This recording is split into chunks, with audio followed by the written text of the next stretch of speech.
Tá? Vai. Boa noite. Boa noite. Meu nome O nome dela ela não sabe de nada. Ele também não sabe não.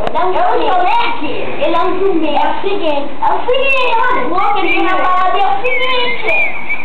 Ela não sabe jumento. Jumento. O horário nobre começa das 9h30 das 9h30. Vamos falar a nova fofoca do dia. A Marião vai morrer de bunda na barriga. E ela vai morrer de merda lá naquele lugar. O horário nobre está sendo os políticos. O corrupto começa, a corrupção da prisão, todo mundo vai ser preso, vai ser tudo lascado, vai tudo lascar. Vai lascar. Estamos vivendo um novo. Tá gravando. Liga. Sim. Vai. Venda proibida. Espera aí. Começa aí, espera aí.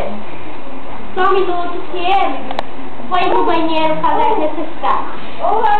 Falamos aí conversando. Percurso da corrente elétrica. Para que uma... Telefone! Deixa eu ver aqui. Telefone, espera aí.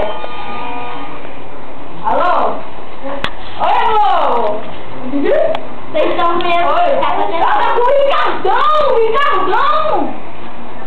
Eu tô pegando uma garota aí. Felipe, mostra aqui. Só um minuto, gente. Vamos apresentar hoje o novo livro. Novo livro, né? Eu vou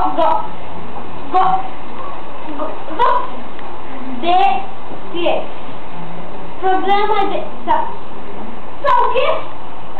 Sabe o quê? Então,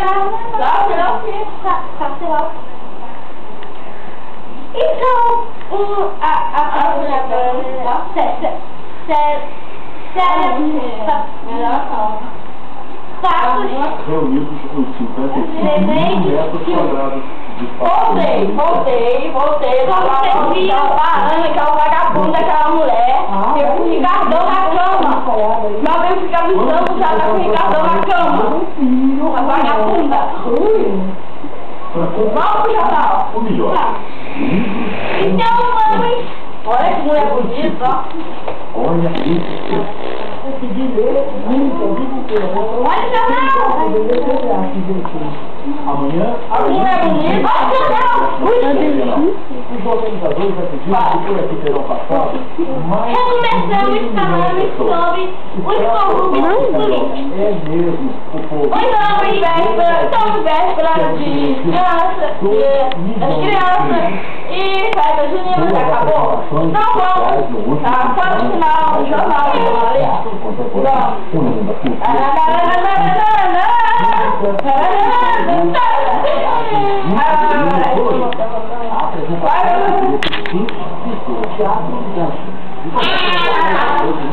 tá bom? Amanhã. Merda!